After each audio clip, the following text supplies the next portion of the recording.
The morning fog hangs low over the California coast as a small Russian hunting vessel rocks gently in the swells. You stand on the deck watching the shoreline emerge from the mist. It is the early 1800s and Russian fur traders from Alaska have sailed south in search of one of the most valuable animals in the world, the sea otter. The hunt begins at first light. Native Alaskan hunters, many of them Aleut men brought south by the Russian-American Company, scan the kelp beds for movement. Sea otters float among the fronds, unaware of the danger. Using lightweight, skin-covered kayaks and remarkable skill, the hunters approach quietly. The pelts they collect will eventually be shipped across the Pacific and sold in China, where soft sea otter fur commands enormous prices. The California coast also offers rich fishing grounds. Salmon crowd the rivers during their seasonal runs, while cod and other fish are caught offshore. Crews salt and dry their catch to preserve it for long voyages. Fresh fish supplement the food supplies of Russian settlements farther north in Alaska. By 1812, the Russians established a permanent outpost at Fort Ross, north of present-day San Francisco. From there, they hunt, fish, farm, and trade with local indigenous peoples. The settlement serves as the southern supply base for Russian America and a center for maritime activity along the Pacific coast. You wake before sunrise to the sound of waves crashing against the cliffs below Fort Ross.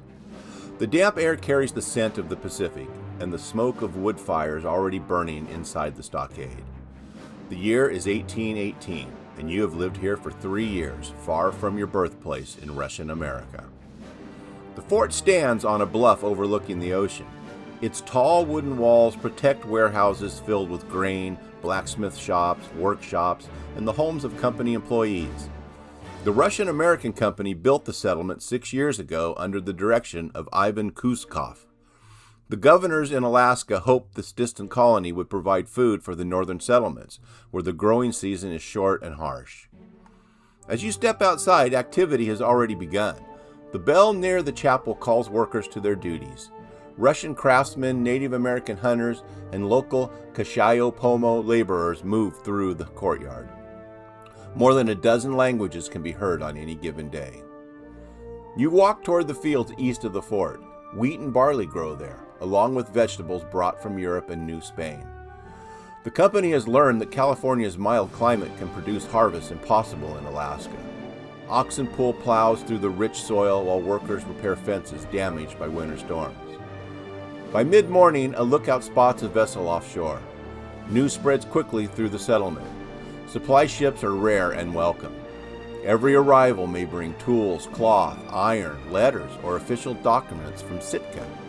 Sometimes the ships carry furs gathered along the coast. Sometimes they arrive nearly empty after difficult voyages through storms and fog. Later in the day, you walk down to the cove beneath the fort. There, Aleut hunters prepare their baidarkas, the sleek, skin-covered boats that they have made Russian hunting expeditions possible.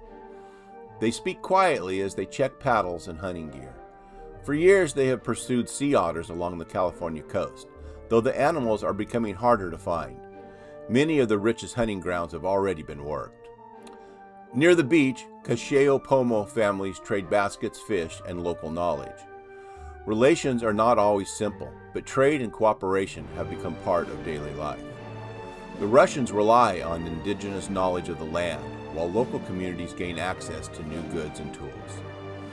As the sun sinks toward the ocean, the fort's windmill turns slowly in the evening breeze. Workers return from the fields, fishermen bring in their catch, smoke rises from chimneys inside the stockade walls. Standing on the bluff, you watch the Pacific glow orange beneath the setting sun. Beyond the horizon lies Alaska. Beyond that, Russia itself.